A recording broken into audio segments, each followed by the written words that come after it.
नूरपुर नाम के एक गांव में प्रताप सिंह नाम का एक राजा राज करता था।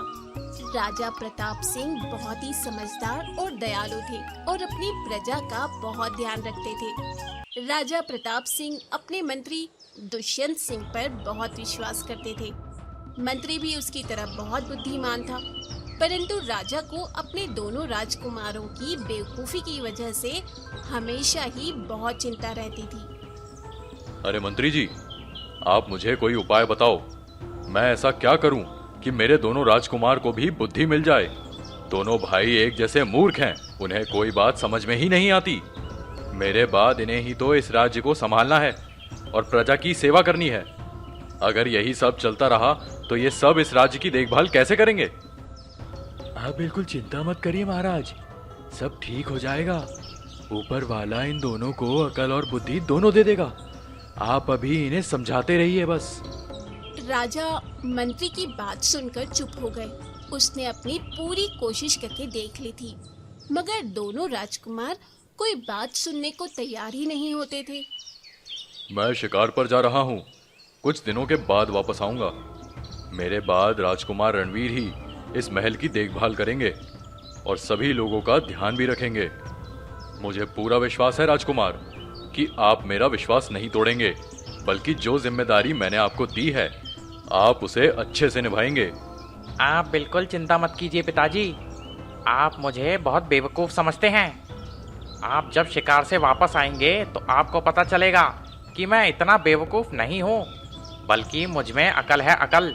मैं महल के लोगों का अच्छे से ध्यान रख सकता हूँ और मैं आपके मंत्री और उसके बेटे उन दोनों से ज़्यादा चालाक हूँ। हाँ। राजकुमार की बात सुनकर राजा को बहुत गुस्सा आया। ये अपने आप को बुद्धिमान कहता है, इसे इतना भी मालूम नहीं कि महल में सब लोगों के सामने इस तरह की बात नहीं करनी चाहिए। मंत्री और उसका बेटा इसके बारे में क्या सोचेंगे? राजा मंत्री के साथ शिकार पर चले गए और उसने मंत्री के बेटे प्रताप को महल में रुकने के लिए कह दिया। मुझे अपने बेटों पर बिल्कुल विश्वास नहीं है। प्रताप, तुम महल के लोगों का ख्याल रखना, किसी को भी महल के अंदर आने मत देना, समझ गए? ठीक है महाराज, जैसा आपका आदेश। राजा को शिकार पर गए हुए एक दिन गुजर चुका था। राजकुमार रणवीर पूरे महल में घूम रहा था। उसका सिर घमंड से ऊंचा था। वो बहुत खुश था कि अब वो महल के नौकरों और सैनिकों पर अपना हुक्म चला सकता है। तुम सब लोग अपने अपने काम में लगे रहो, फालतू की बातें करने में अपना समय बर्बाद मत करो। महल की अच्छे से सफाई करो और अच्छा खाना बनाओ। मुझे कोई भी शिकायत नहीं मिलनी चाहिए, समझ गए? राजकुमार रणवीर अकड़ता हुआ नौकरों पर हुक्म चलाता हुआ अब दरबान के पास पहुंचा। वहां प्रताप भी खड़ा था। क्या हो गया है दरबान? यहाँ इतना शोर क्यों है? कौन है बाहर? अरे राजकुमार जी, बाहर एक आदमी खड़ा है जो खुद को राजा का दोस्त बता रहा है। उसका कहना है कि वह महल में आना चाहता है, मगर मैंने इस आदमी को इससे पहले महल में कभी नहीं देखा। मैं कैसे अंदर आने दूं, जबकि राजा ने मुझे ऐसा कोई हुक्म दिया ही नहीं। तुम हटो यहाँ से। तुम बहुत समझदार हो क्या? मुझे पता है कि क्या करना है। इस आदमी को मेरे सामने लाओ, मैं उससे बात करूंगा। दरबान ने राजकुमार को कुछ कहना चाहा, मगर राजकुमार ने उसे इशारे से रोक दिया। फिर वो दरबान उस आदमी को लेकर राजकुमार के सामने आ गया। कौन हो आप और मेरे पिताजी से क्यों मिलना चाहते हो? अरे बेटा, मैं तुम्हारे पिता का दोस्त हूँ। मैं भी एक राजा हुआ करता था, मगर दुश्मनों ने मुझ पर हमला करके मेरा राज्य मुझसे छीन लिया। अब मैं एक आम आदमी हूँ, तो यह नौकर मुझे महल में आने ही नहीं दे रहा। यह नहीं जानता कि मैं तुम्हारे पिता के लिए कितना महत्वपूर्ण हूँ। वह मुझसे बहुत प्रेम करते हैं, हमारी बहुत सालों पुरानी दोस्ती है। अगर तुम्हारे पिताजी को पता चला कि तुम लोगों ने मेरे साथ यह व्यवहार किया है, तो वह कभी भी इस बात को पसंद नहीं करेंगे। पिताजी ने कहा था कि मैं सबकी सेवा करूं। अगर मैंने इस आदमी को महल में आने नहीं दिया तो पिताजी मुझ पर गुस्सा करेंगे और कहेंगे कि मैं बहुत बेवकूफ़ हूँ। जो उनके दोस्त को पहचान नहीं सका। मैं उनके मुंह से अब खुद को दोबारा बेवकूफ़ नहीं सुनना चाहता। दरबान ठीक कह रहा है। राजा अभी महल में नहीं है। जब वह आएंगे तो आप तब आ जाइएगा। हम में से कोई भी आपको नहीं जानता, इसलिए हम आपको महल में नहीं आने देंगे। प्रताप के बीच में बोलने पर राजकुमार को बहुत गुस्सा आया और उसने प्रताप से गुस्से में कहा, प्रताप, तुम यहाँ से चले जाओ। तुम कौन होते हो महल के मामले में बोलने वाले? यह आदमी मेरे पिताजी का दोस्त है। मेरे लिए बहुत सम्मान रखते हैं ये। अब आप आइए मेरे साथ। मैं आपके लिए खास कमरा तैयार करवाता हूँ। प्रताप और दरबान के साथ साथ बाकी सैनिक भी राजकुमार को रोकते रहे, मगर राजकुमार ने किसी की भी बात नहीं मानी और उस आदमी को लेकर एक कमरे में आ गया। आप यहाँ पर आराम करें। आपको किसी भी तरह की चिंता नहीं होगी। जो आपको चाहिए होगा वह आपको मिल जाएगा। अरे बेटा, तुम कितने अच्छे हो। तुम्हारे पिता ने तुम्हें कितने अच्छे संस्कार दिए हैं। वाह वाह वाह। मैं तो परेशान हो गया था कि अब तो मुझे महल में ये लोग आने ही नहीं देंगे। तब मैं क्या करूँगा। राजकुमार अपनी तारीफ सुनकर बहुत खुश हुआ और फिर वो अपने सेवकों से उस आदमी का ख्याल रखने के लिए कहकर कमरे से बाहर निकल गया।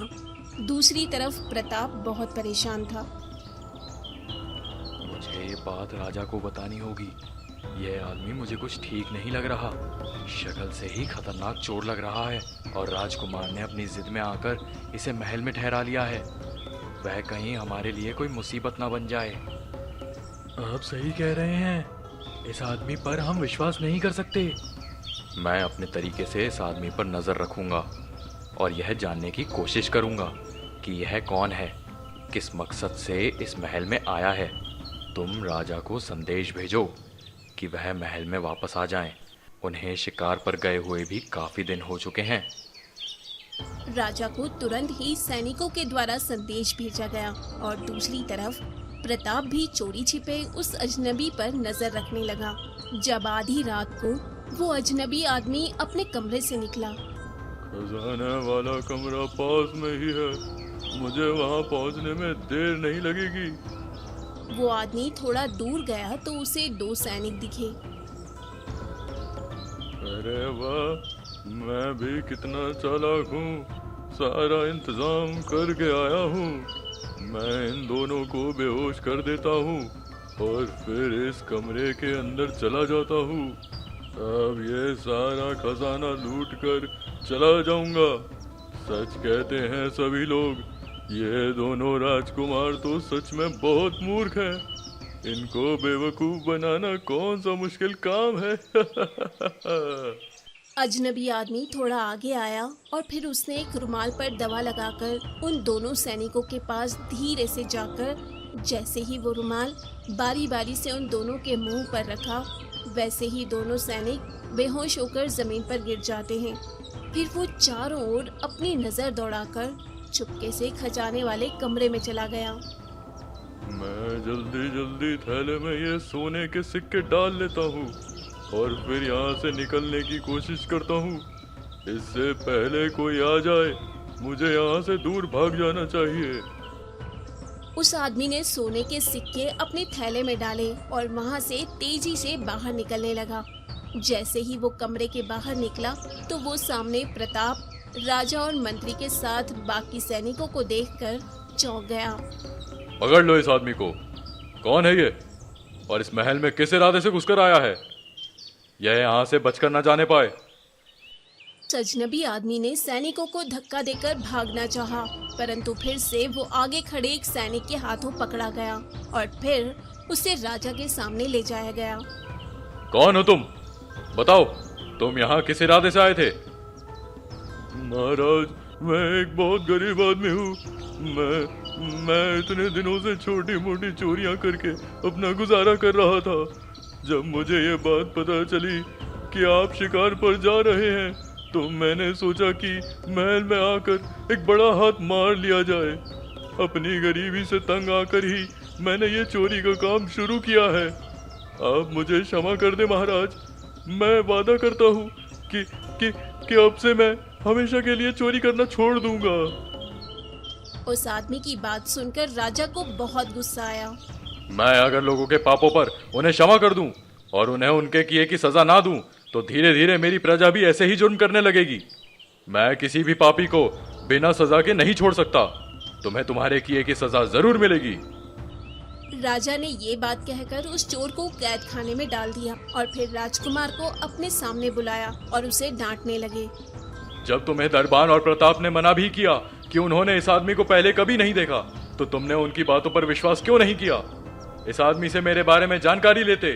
कम से कम इतना तो सोचते कि मैं इस आदमी को महल में क्यों बुलवाऊंगा, जबकि मैं खुद शिकार पर गया हुआ हूँ। आज अगर प्रताप इस आदमी पर चोरी छिपे ध्यान ना देता, उसका पीछा ना करता और मुझे संदेश ना भिजवाता, तो यह आदमी सारा खजाना लूटकर भाग चुका होता। मैंने इस आदमी पर विश्वास किया क्योंकि मुझे लगा था कि वह आपका दोस्त है। अगर उनकी सेवा की तो आप बहुत खुश होंगे। मैं तो बस आपको खुश करना चाहता था। किसी भी अजनबी आदमी को ऐसे ही महल में घुसाकर आप हमें खुश करना चाहते थे, जिसको आप जानते भी नहीं थे। आगे से ये बात तुम ध्यान रखना। राजकुमार को सबके सामने बातें सुनाए जाने पर राजकुमार मन ही मन बहुत ही ज्यादा गुस्सा हुआ। वो बहुत दुखी था। वो अपने छोटे भाई के पास गया। पिताजी हमेशा इस प्रताप को हम लोगों से ज्यादा महत्व देते हैं। उनके लिए हमारी कोई इज्जत नहीं है। महल के सभी लोगों के सामने हमें डांट दिया। आप ठीक कह रहे हैं बड़े भैया। पिताजी हमारे साथ बहुत अन्याय करते हैं। अब हमें ये साबित करना होगा कि हम राजकुमार हैं और इस मंत्री के बेटे से किसी भी तरह से कम नहीं है, बल्कि वह मंत्री हमारा नौकर है, नौकर। वह अक्लमंदी में और बुद्धि में हमसे कम है। हमें पिताजी को ये बात बतानी होगी। हाँ हाँ, तुम ठीक कह रहे हो छोटे। चलो पिताजी से बात करते हैं। वो दोनों अपने पिताजी के पास गए और कहने लगे, पिताजी, आप हमेशा इस प्रताप को हम लोगों से ज्यादा महत्व देते हैं। यह बात सही नहीं है। हम उससे ज्यादा समझदार हैं। अच्छा, अगर ऐसा है तो साबित करो। मैं तुम लोगों की बेवकूफियों से तंग आ चुका हूँ। अगर वह प्रताप ना होता तो पता नहीं हमारे महल और उसकी प्रजा का क्या कुछ हो चुका होता। अगर आप हमें इतना मूर्ख समझते हैं तो हमारी परीक्षा ले लीजिए ना पिताजी। हाँ हाँ, आप हमारी परीक्षा ले लीजिए। अगर हम इस परीक्षा में सफल हो गए तो आपको ये बात महल में सभी लोगों के सामने माननी होगी कि प्रताप हमसे समझदारी और बुद्धिमानी में कम है। मेरे बेटों के दिल में मेरे लिए बदगुमानी पैदा हो रही है। वह मन ही मन मुझसे नफरत करने लगेंगे।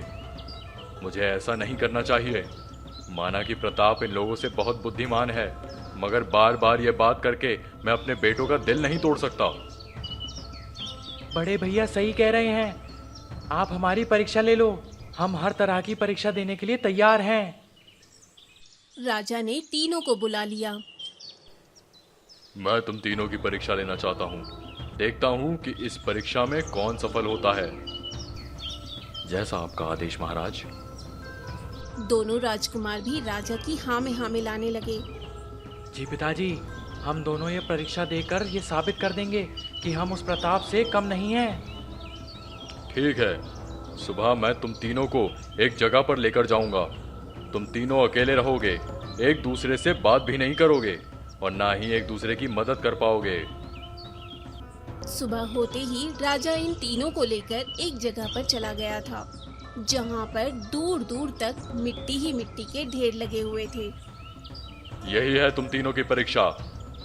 1 महीना तुम लोगों को यहाँ पर रहना होगा। यहाँ पर आसपास जंगली फलों के पेड़ हैं। यह फल खाकर तुम अपना पेट भरोगे और इसी नदी का पानी पियोगे।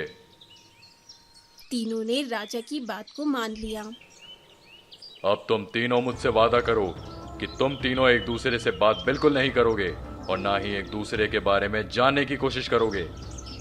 इस बार भी तीनों ने राजा की बात मान ली और उन तीनों ने राजा के साथ वादा किया और तीनों ने कहा कि हम आपके आदेशों का अच्छे से पालन करेंगे। अब तुम लोगों की परीक्षा का समय शुरू हो जाता है।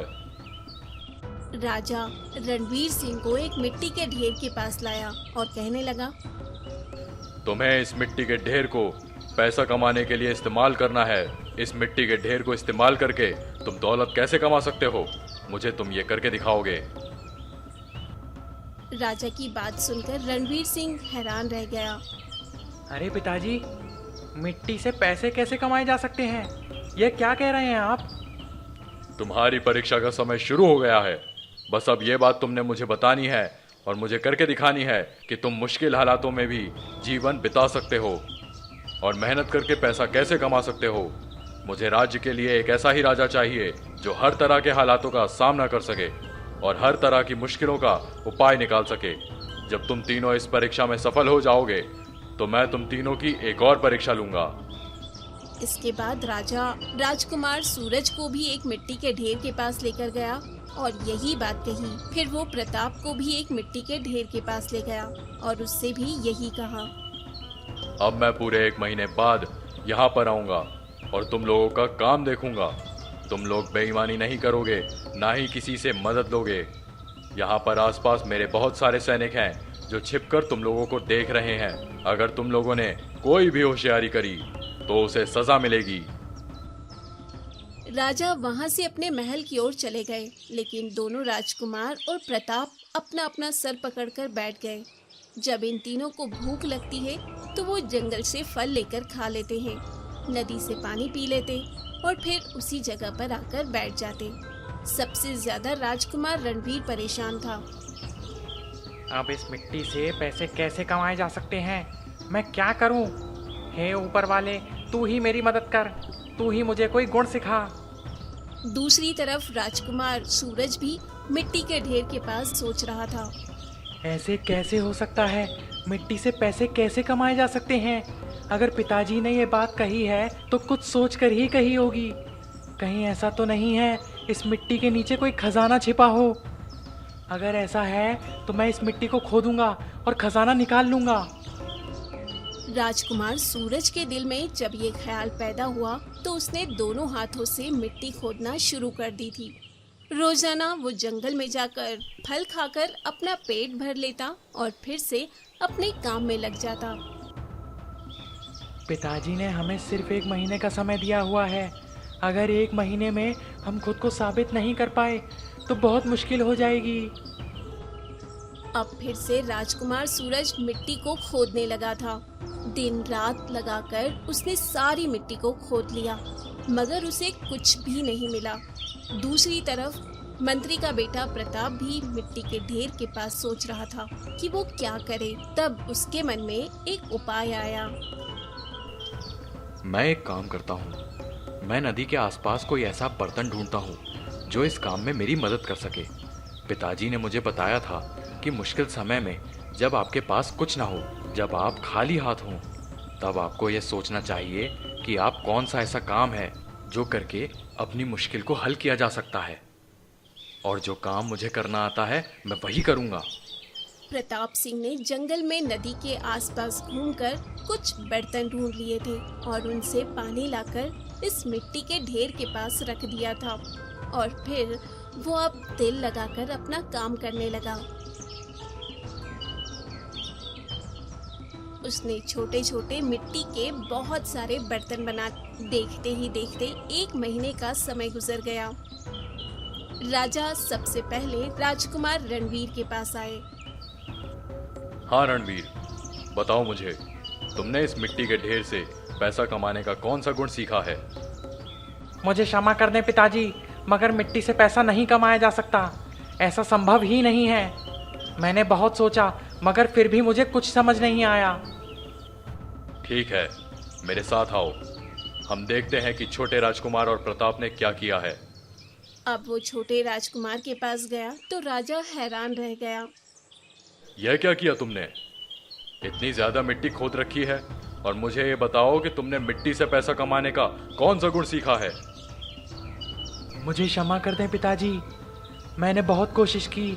मुझे लगा था कि शायद इस जमीन के नीचे कोई खजाना है, तभी मैंने दिन और रात लगाकर यह खजाना ढूंढने की कोशिश की, मगर मुझे कोई खजाना नहीं मिला। चलो अब प्रताप के पास चलते हैं और देखते हैं कि उसने क्या किया है। जब वो प्रताप के पास आए तो उसने बहुत सारे मिट्टी के बर्तन बना रखे थे। यह क्या है प्रताप सिंह? राजा जी, आपने ही तो कहा था कि इस मिट्टी से पैसा कमाने का कोई गुण बताया जाए। और मेरे मन में यही विचार आया कि मैं इस मिट्टी से बहुत सारे बर्तन बना लूं और फिर उसे बाजार जाकर बेच दूं तो मैं बहुत सारे पैसे कमा सकता हूं। प्रताप की बात पर दोनों राजकुमार हैरान परेशान रह गए। उनके मन में तो ऐसा कोई विचार नहीं आया था। राजा उन दोनों की तरफ देखने लगा। अब तुम्हें पता चला कि मैं क्यों कहता हूँ कि प्रताप बहुत बुद्धिमान है, बहुत समझदार है। मैं अपना हर काम इसी से ही क्यों करवाता हूँ। अब दोनों राजकुमारों ने ये सुनकर अपना सर झुका लिया। मुझे राजकुमार रणवीर ने बहुत निराश किया है। उसने जरा सी भी मेहनत नहीं की, जरा सी भी कोशिश नहीं की, बस जमीन पर बैठकर ख्याली पुलाव पकाता रहा। मगर छोटे राजकुमार ने मेरा मन खुश कर दिया। उसने कम से कम कुछ तो सोचा, मेहनत तो करी। और प्रताप सिंह, तुमने तो मेरा दिल ही जीत लिया है। हमें क्षमा कर दें पिताजी, हमने आपको बहुत तंग किया है। मेरी बात ध्यान से सुनो राजकुमार। अगर भगवान ने तुम्हें जो चीज़ नहीं दी है वह चीज़ किसी दूसरे के पास देखकर उससे जलन करना छोड़ दो, बल्कि उससे सीखो, उससे विचार लो, उसे अपना गुरु बना लो ताकि वह अपने गुण तुम्हें सिखा सके। अगर तुम अपना दिल बड़ा कर लो तो तुम प्रताप को ही अपना गुरु बना सकते हो। यह तुम्हें वह सब सिखा देगा, समझा देगा जो तुम नहीं समझते। आप सही कह रहे हैं पिताजी, हम आज से प्रताप से जलन छोड़ देंगे, बल्कि उसे अपना गुरु बना लेंगे और उससे वह सारे विचार सीख लेंगे जो उसे भगवान ने दिए हैं। भगवान ने जो उसे बुद्धि दी है, हम उससे फायदा उठाने की कोशिश करेंगे।